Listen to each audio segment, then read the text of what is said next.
Hey everyone, welcome to Heroes of IT, a rebranded podcast from the Tab Geeks Network. The podcast used to be called Supporting IT Support, but in the interest of widening the scope a little bit, we decided to open it up a bit more as we were already starting to interview people that were not quite in IT support and were more in the IT professionals realm, such as cybersecurity and some of the other super important IT adjacent fields, and some very interesting people to hear from. My name is Jesse Nolan. I'm your host, and I'm the founder of Tab Geeks. This is the first show that we're doing on video with the launch of our Tab Geeks YouTube channel. So if you prefer to watch rather than listen, I invite you to go check out the channel by searching Tab Geeks or for Heroes of IT, which will also come up. Please do me a favor and hit the subscribe button. We need to reach a certain number of subscribers in order to get access to the partner control, whatever, extra features that YouTube does, and be able to get our custom URL there. So definitely want to do that. And the reason why you're here today is to listen to our guest and me have a conversation. My guest and I, that's grammatically correct. Thank you very much. My guest today is, I'm going to try and get this correct. I always knew Freda Kreitzer, who has had I think I got it right. All right. Our guest today is Freda Kreitzer, who's had an amazing career in and out of startups across Silicon Valley. She's previously worked at companies such as Bolt and Facebook and has a wonderful story and is in general a ton of fun to talk to. So Freda, welcome to the show. Thank you so much, Jesse. I'm really happy to be here. And welcome to the first video show and all of that. So a lot of firsts here, and we're excited to hear what your story entails. Yeah, this is super cool. Thank you. Awesome. I'm happy to tell you. My pleasure. Why don't we kick things off with you giving us just a quick intro of who you are and what you've done. Sure. So you got my name perfectly right. Well done. Yes. Yes, I am Freda. I have worked in IT. I had to think about it before I joined you today. I've worked in IT since 2015. I would say that I've definitely had an interesting journey into IT, but a lot of people in the IT industry have, and in cybersecurity. It's usually, you don't meet too many people who are like, yes, I majored in computer science, and then I went to Facebook, and, So I would say when I was little, I was very interested in computers. Growing up in the age of total unbridled internet and hardware, I've always been interested in computers. So I'm just going to give you my whole life story of getting into IT. Awesome. Let's go. That was my next question anyway. So how'd you get into IT? Cool. Yeah, I jumped ahead here because I'm too excited to be here. I broke a lot of things to the point where my parents were like, this is very expensive, these computers, you can't just continuously break them. Meaning not hardware wise, I wasn't like slamming them on the ground and crashing them. I was doing a lot of experiments, let's say, in terms of like how much software I could run on the machine before it crashed, or like what I could do in the settings. How much I could do before the computer would freeze, and shut down. And so luckily there was an IT guy close by, and he came over and would fix the machine. He was super nice, and I would watch him and what he would do to fix the machine. And back then, and also now, this is still the case, it was mostly a matter of just turning it off and back on again. It was. And I think, like we discussed earlier when we were troubleshooting before to get this working, that's mostly how things are fixed still with basic level IT support. But anyways, so always been a nerd. But I went into marketing initially, was my first kind of career path, because I was very much into photography and design and web development. Oh, me too. Hey, yeah. Here you are doing this cool, video podcast, right? So yeah, I see you.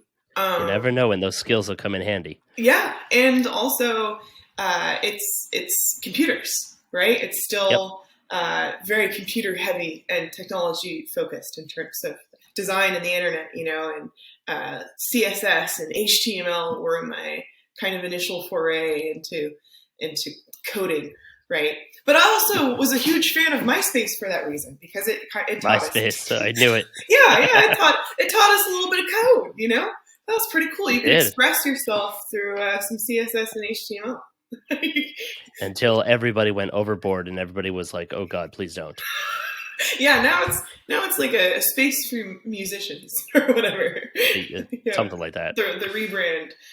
Tom was the original friend, though. I think we all. Oh yeah, Tom was the smartest of all of us. He got in, cashed in, and got the hell out. Yeah, right. He was so cool. He still is a travel photographer. He just travels the world, living on his money. He has an amazing Instagram account. He's actually a really good photographer, and he just takes pictures of all the cool places that he's going to.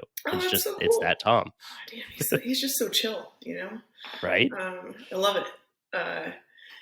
Yeah. So I did not score out like Tom, but I'm still going. Maybe one day some sort of Tom I can be. But I discovered that I did not like marketing. I still find it totally fascinating from a company perspective. Every single detail matters, So, for instance, what we're using here, Riverside, the background is this kind of dark space gray. And I'm sure, people did numerous tests to see, hey, what do customers respond to best, with this kind of space gray background, 000, whatever number, or like this lighter gray background. It's a lot. So I left that and went back into IT, but from a corporate level or from a business level, it's very different than tinkering around at home, like your personal stuff. So I had to find someone to train me. And I was lucky in that Jones IT was hiring novice people at the time. So I hopped in on that train, and we were brought around as consultants to various companies. And I just got to sit and watch and absorb like a little sponge. And then I got my own companies. So started out with nonprofits and a lot of legal firms and financial firms. And then... Oh, those are fun. Yeah. Oh, yeah. A lot of printer issues. Oh, absolutely. Oh, yeah. And legacy software that they refuse to give up. Oh, for sure. And then everything is like panic mode all the time. The pressure is so high because they're lawyers.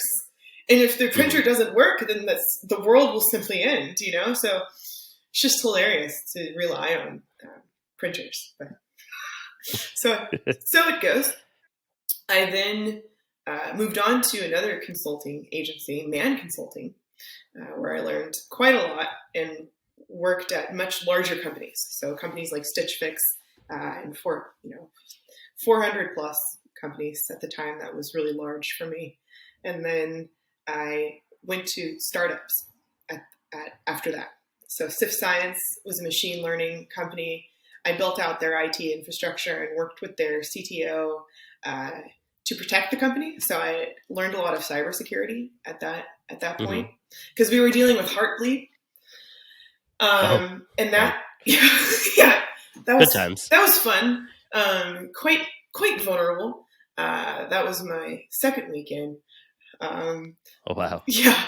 And there were so many interesting problems and issues to figure out in the startup landscape, because everything's so new and you might not have any IT or any security people. So I had the opportunity to learn quite a lot. And then it was at that point I got to hire a team of consultants. So then I was now managing consultants. And from there, I went to an open source company, Pantheon, because open source is super cool. Big fan. They're a web development company, so obviously that went back to my roots a little bit. And then I went to Facebook. And that was my first experience of a company so large, 60,000 plus people. And it's amazing. It's huge. So I went there hoping to figure out issues that I had not figured out at smaller companies and startups. For Mm-hmm. instance, zero touch deployment, which I'd be Mm-hmm. happy to talk about if you're interested. But I did not figure that out at Facebook. No. But I did learn a lot of other stuff, a lot in that environment. When you have just so many people and so many teams that you work with, and you have to learn how to escalate. And of course, cybersecurity is just a completely different experience at such a company. So I can imagine. yeah, and it gave me a great opportunity. I saw an opportunity to create cybersecurity education courses for IT employees, and it's just such a complex landscape because of the political Mm-hmm. history, So there's so much to understand how things fit together because what SSO is and like IDP and how these things kind of connect together. But to understand like why and how more deeply is usually not something that IT people tend to delve too far into. Right. Yeah. So it was really the history and knowledge and landscape of that. And that course became very popular. I think because I tried to make it as fun as possible, and I also tend to be pretty sarcastic in my delivery, which turned out to be a hit. I would say things like, aren't you tired of being attacked? Very nice. Yeah. Here's ways that you can prevent that, right? Mm-hmm. Because Facebook or now Meta is a huge target. I mean, I think Absolutely. everyone's a target, but yeah, they're obviously massively target. And then I went to Bolt and was officially an IT manager, and now I'm taking a little bit of a break because I've actually never done that in my career, and I have some companies on the sites, but looking to go back to more of like a stable environment or kind of corporate if I can. Oh, for sure. Yeah. I've actually been hearing that a lot, and I myself did that as well. I mean, having that balance during the pandemic, doing IT, it didn't exist, the work-life balance, For and sure. especially in the early days, it was just 18-hour days and whatever was necessary. Worse at a legal firm, it was everybody, all hands on deck, just going nonstop. And so I totally get that, and taking care of ourselves is incredibly important, and it's something that finally people are talking about, and burnout being a massive topic, and also one of the topics of one of our previous podcasts. So Oh, you nice. can go. I believe it was Sonia Cuff from Microsoft who talked about that. Oh, cool. I'll have So to you check can go that back and out. listen to that one. Yeah, she's fantastic. So if you don't know her, definitely go check her out on Twitter as well. I wanted to go back to the beginning where you were in school. You mentioned that you went to school and you did not go into IT, which, It's true. believe it or not, a lot that I get that answer a lot. Yeah. The amount of people that say, "Oh yeah, so I went to school and I majored in poli sci, and I realized, well, shit, I don't want to do this," and then I just got the first job that came my way, and it was fixing computers for a car dealership or something, and that's my story. That's the rest of how I got into IT, and so it happens pretty often. But what did you study? For sure. I actually studied philosophy, and I concentrated in philosophy of mind. So then, how did you pivot to IT from there? Well, I went into marketing initially because yes, I graduated college from Cal, and then I was like, well, I don't want to be a philosophy professor, and I don't want to go to grad school for philosophy. So Right. gonna have to figure out a real life skill. Also, I live in the Bay Area, so that costs a little expensive. money. Yes, exactly. So I went back to marketing because I was like, okay, well, I can take photographs, and I still have web development skills and these design skills.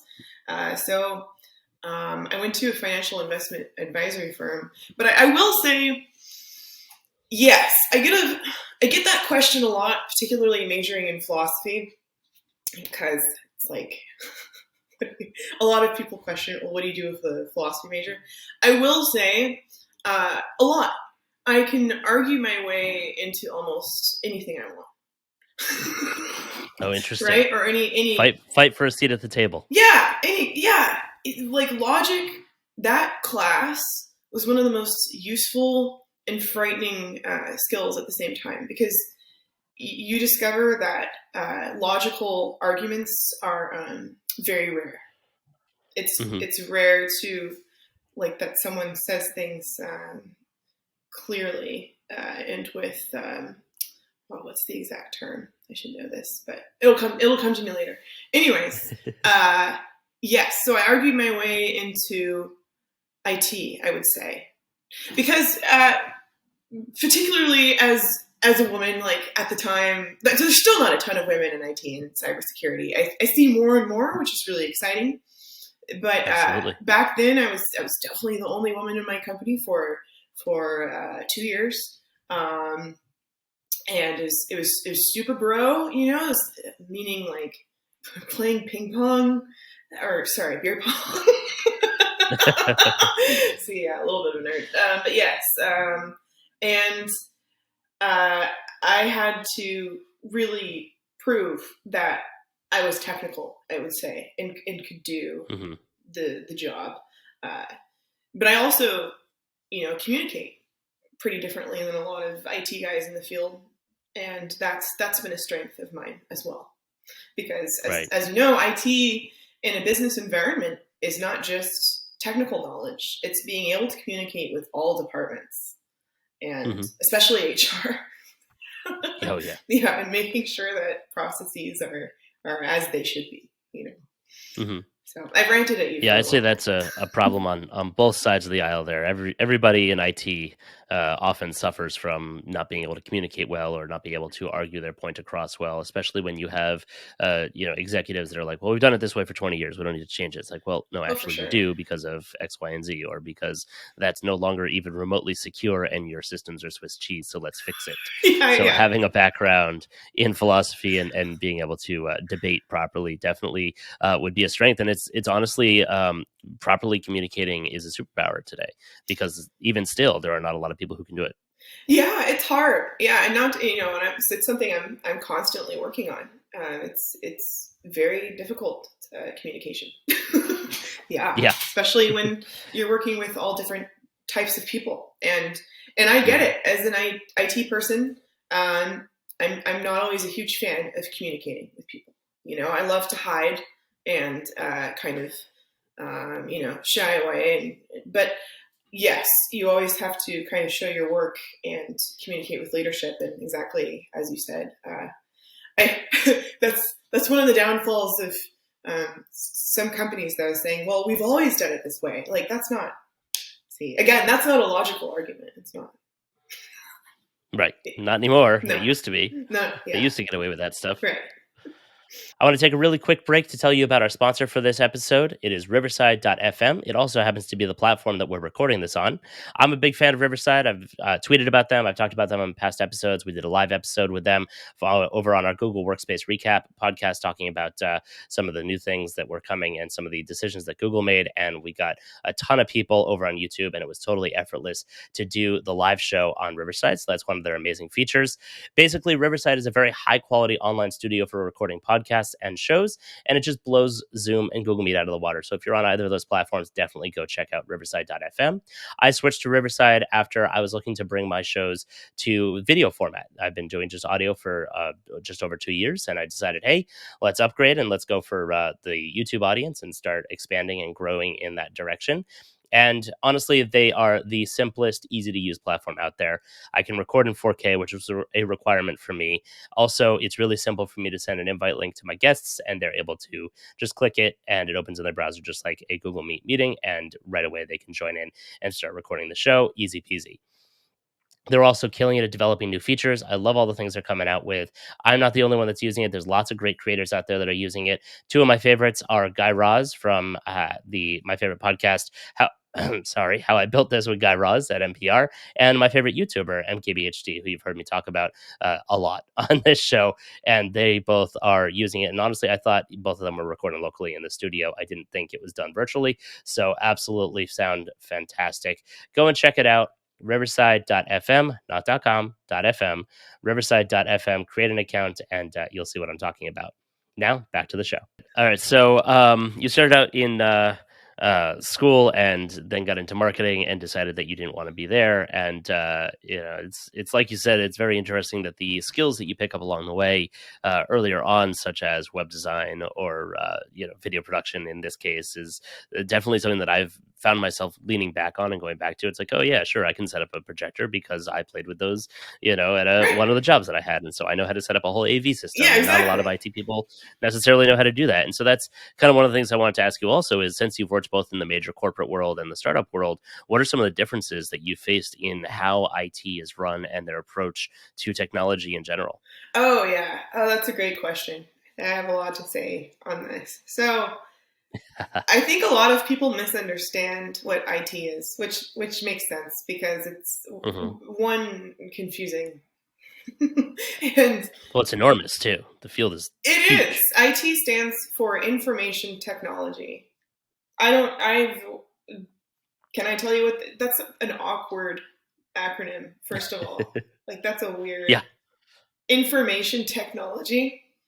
That it's a very old covers, acronym. yeah, and it covers everything, right? So I've worked on, phones and printers and every single electrical device you can think of almost. And I don't think I'm exaggerating because I've been asked to fix elevators and Yep. things. I'm sure, yeah. Most IT Coffee people machine. experience this. Yeah, yeah. They're just like, well, you work in IT. This is POS device. And I'm like, well, yeah. Um, It has a plug. It runs electricity. Obviously, it's our jurisdiction. right. So, like, I am able to quote unquote like fix these things, I suppose. But are Yeah. they IT? I suppose so. And then you have like IoT, like the Internet of Things. So your fridge, of course, has Hmm. to have Wi-Fi, which okay, right? Um, It I'm, does. I'm okay. I'm not. I'm not. It came with it. I'm not against it. I mean, if you really desire to have all of your appliances connected to your network, then go for it. I'm not Hmm. one of those people, but I digress. Right? That's probably a different topic we can discuss if you want. But so when I worked for corporate IT, it actually took me a really long time to understand because I was used to working for startups and smaller companies where you literally do everything. So Right. when I say I work in IT at a startup, I would manage the network, the AV, people, systems, right? Just everything in the cloud or on-prem, office build-outs, great Hmm. amount of experience. And I think that's why I recommend working for startups and smaller companies, is because I think you really learn all forms of IT. And then when you go to a bigger kind of corporation, you notice for the most part it gets separated out and specialized Hmm. to the point where you're only doing like one thing, right? So Right. at Facebook, if you're hired for desktop support, or sorry, Meta now, or any like large company, Apple, Google, um, yeah, for IT, if it's desktop support, you will be doing desktop support, right? And only And that's that it. thing. Yes. So Right. uh, people, pros and cons, different people like different types of environments, and that works for them. But I would say that I would almost call IT something different in the corporate environment, like BT, like business tools, or sorry, business Right. technology. Business Yeah, technology. Yeah. because it's Well, I've been not the thinking, same. DevOps, the cool developers, they get the term DevOps. Why don't we get Tech Ops?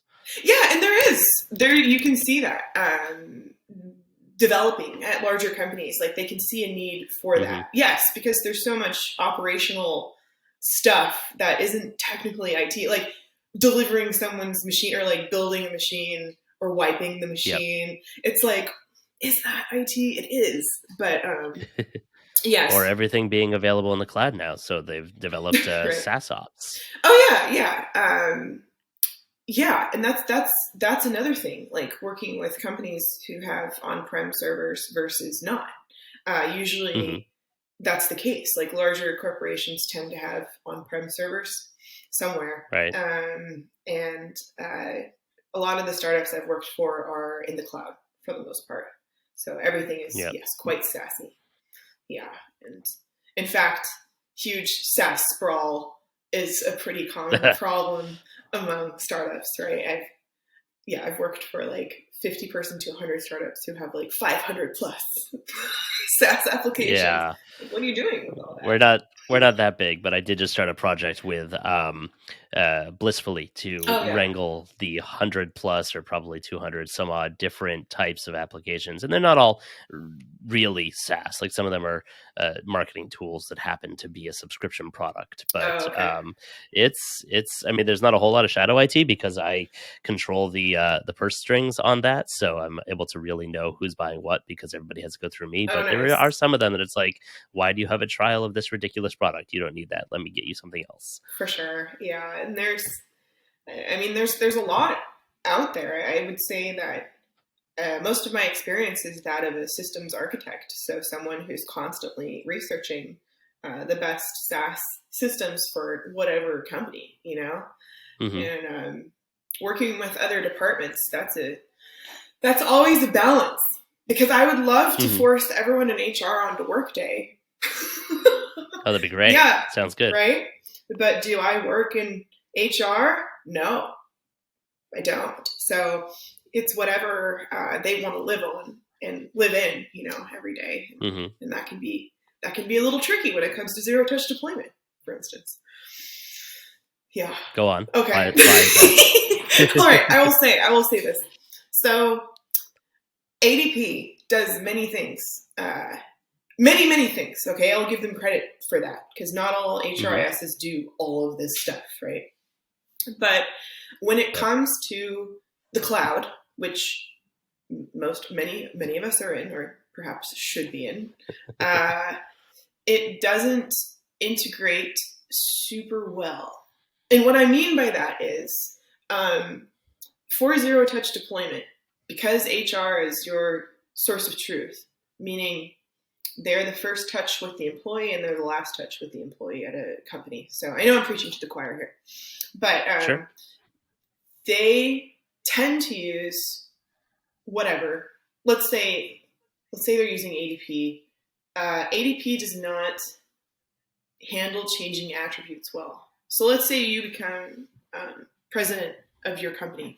It's not going to update. Yeah, right. That's your next promotion. I'll take that pay raise. That's what's going to happen. Thank you. Yeah, you got it. If it's changed in Okta, that's just how it is, you know. So for sure. it's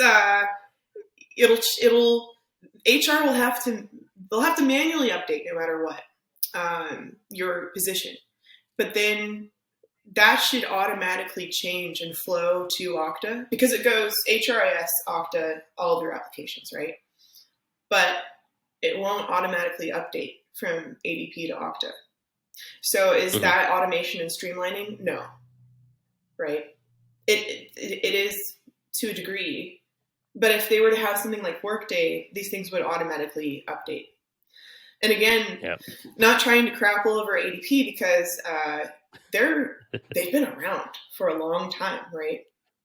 They're old school. But that's the problem with a lot of these companies that have been around for that long, is that they don't adopt these innovative new features that are powering, and making lives so much easier for people who are using the automation. I mean, we're going down that road as well. We were on ADP and we went off to somebody else, and even their integrations and automation isn't good enough. So we'll probably end up changing again, down the road.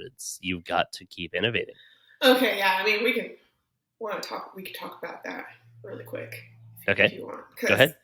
So I went to Octane a few years ago, which is, if you can't guess by the name, it's Okta's conference, right? Conference, yeah. Yeah, and this was in Vegas, so it was my first time in Vegas, like a little nerd, just out in the world.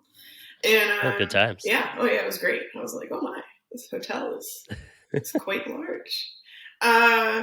Obama. Everything is further than it appears in Vegas. Oh my gosh. Yeah, it was great. I was like, wow. A lot.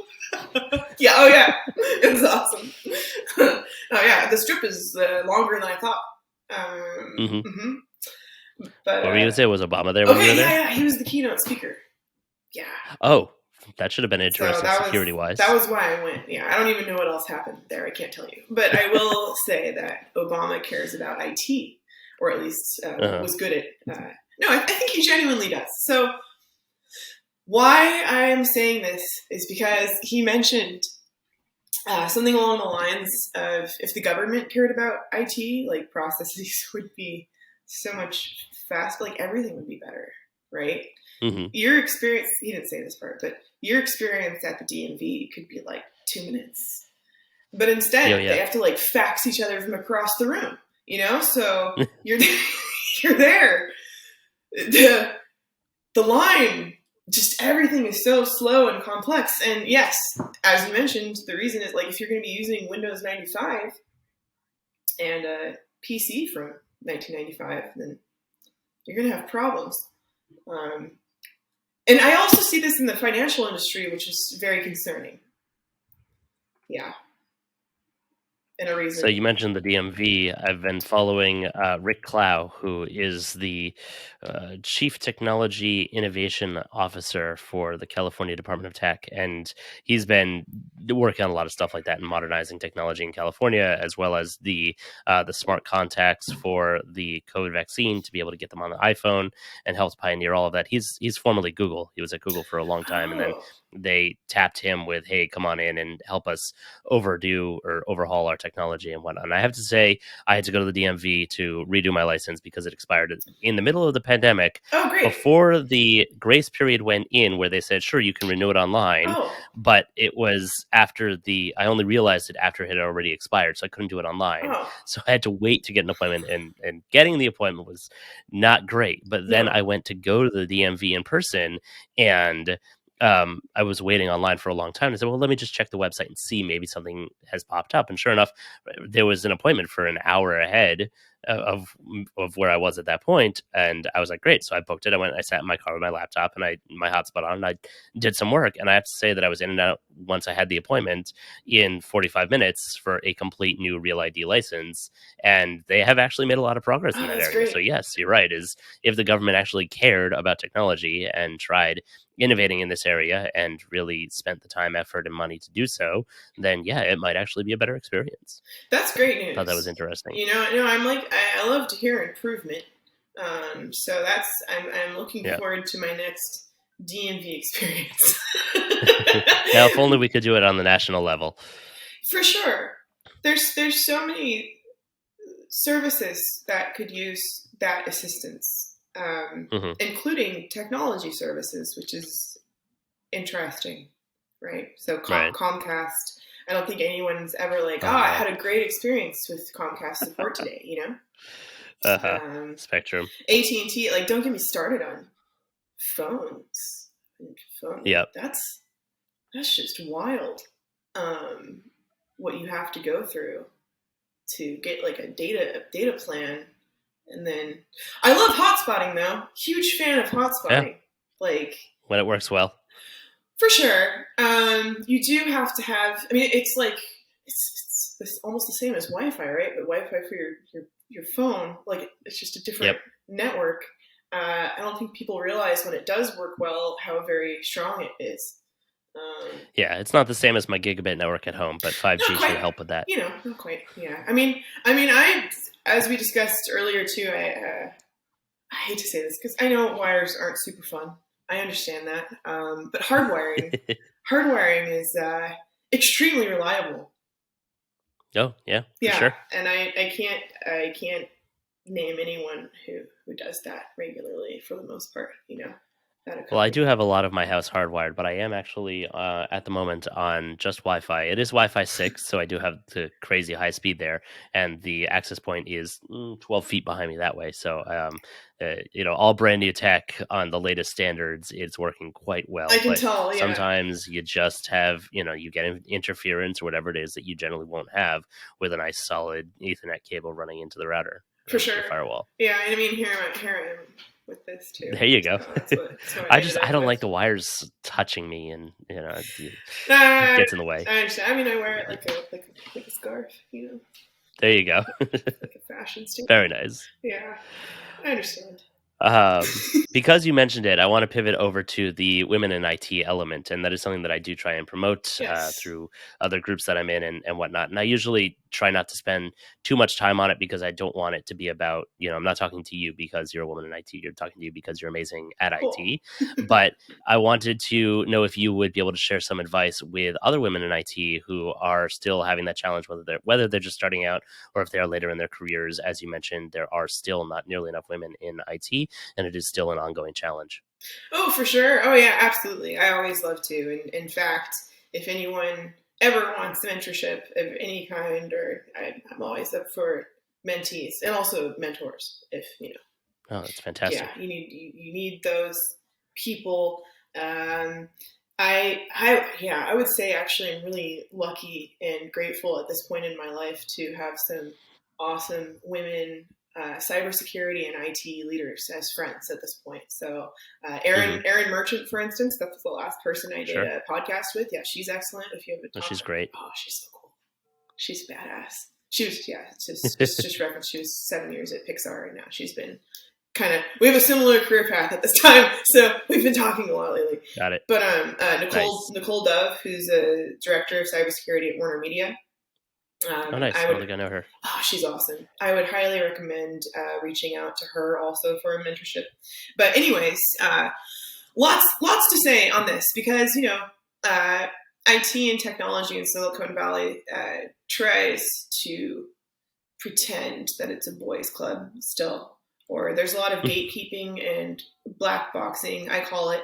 And I don't know if this is a Hmm. popular term out there, but it just simply means you have access to information that you're either not sharing with others or you're making seem overly complex.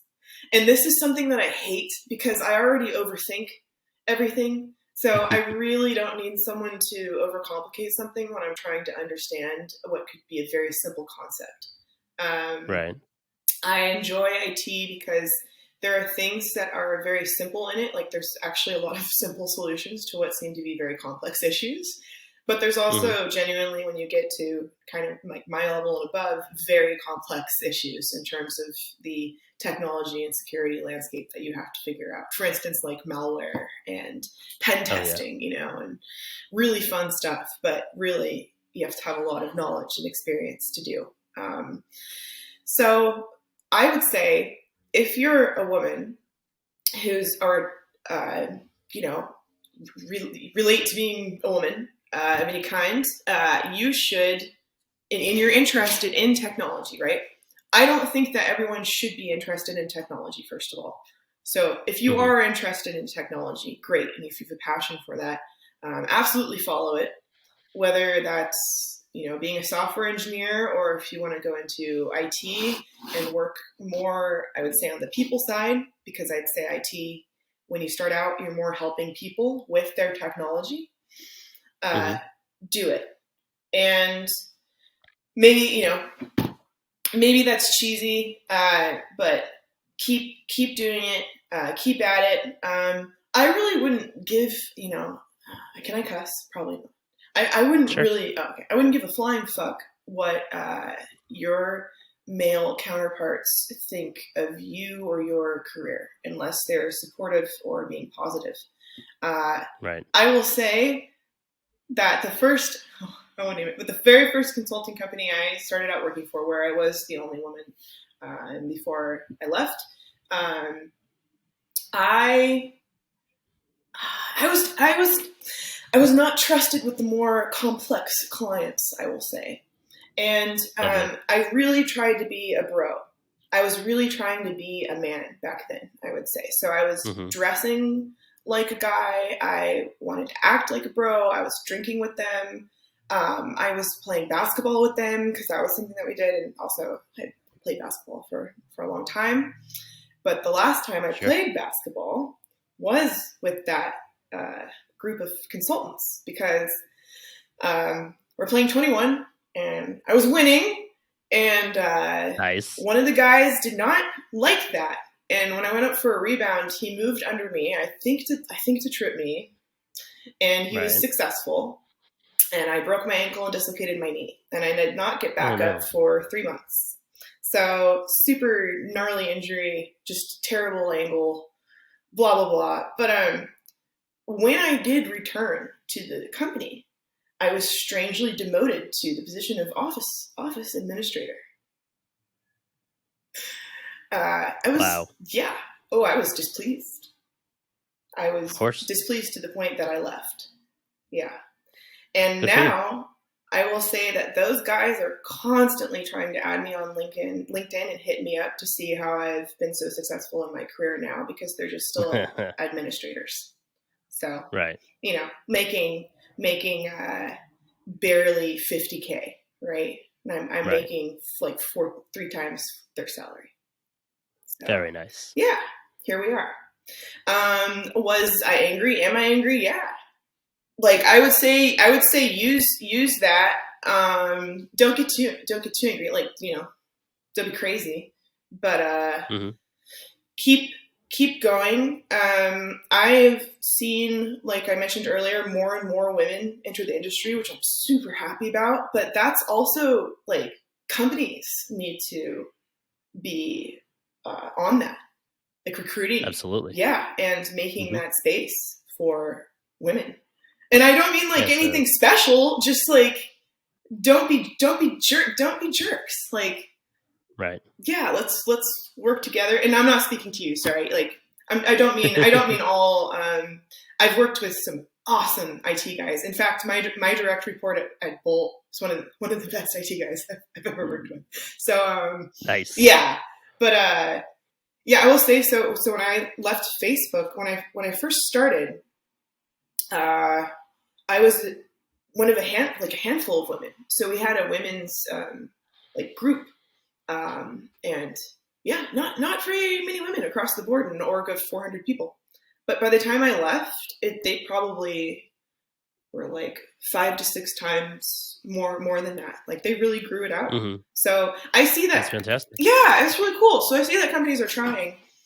I could talk a long time on this, but something that's related to this, I think, is difficulty finding entry-level jobs in IT, Right, and in security. So that's another thing. I know we're almost out of time here, so I don't want to go too deep. But yes, I know that's also a problem. absolutely, and we can continue that in another episode. But the last thing I always wanted to cover, especially because you mentioned about being a mentor, is what's your favorite way of being contacted? Are you on Twitter or LinkedIn? What do you prefer? So I'm a strange little cybersecurity person. I don't have any social media except for LinkedIn, which I'm not super happy about. Yeah, so feel free to contact me on LinkedIn. You can email me. My email is now freda@gmail.com. Feel free to provide that. I would say those are the 2 best ways. I don't want to give out my number because I don't want that spam. No spam. No. Nobody does that. Usually it's LinkedIn, maybe an email if you're generous, and Twitter. Yeah. This has been great. Thank you very much for coming on the show, and we're definitely going to have you back on our SaaS show, which is the next podcast or show that I'm going to be starting, which is called SaaS Showdown. Oh, I love that. So that one's coming in the next couple of weeks, cool name. Hopefully sooner. Thank you. Yes. Thank you. It's kind of a show all about managing SaaS applications and, not necessarily battling them down between each other, but, maybe having some comparisons and talking to the people who work at those companies and learning from each other and things like that. Oh, yeah, that sounds fun. That's definitely that's coming. Cool. That's awesome. Well, I love what you're doing here, and thanks so much for having me on. I'm definitely going to check out everything you have. Oh, excellent. Yeah. My pleasure, and happy to have you. That's all for this week, folks. If you want to continue the conversation, we do have a Tab Geeks Slack community, which is exclusively for IT professionals. There are no marketers allowed. There are no advertising allowed. It's just us talking tech in Slack. So you can go to tabgeeks.com/Slack to sign up, or just click the link on tabgeeks.com. Like I mentioned, go and check out the YouTube channel. It's just Tab Geeks. I'm trying to get the URL, so if you do subscribe, then we'll be able to get Tab Geeks as a YouTube / unique URL there. And if you're listening to this on the podcast platforms, please subscribe and give us a review if you would. And if you want to send us some information or comments, you can do that on YouTube or over on our website, tabgeeks.com. And like I was saying as well, with our other publications, if you're a Google admin and you're interested in the updates that are happening in Google Workspace every week, you can check out our other show, Google Workspace Recap, which is the leading show analyzing all of the updates and discussing all of the new features and things that are announced and rolled out by Google on a weekly basis. So go and check that out at workspacerecap.com. Thanks for listening. Thanks for watching if you're over on YouTube, and have a great time, a great week, day, whatever it is, and we'll see you next time.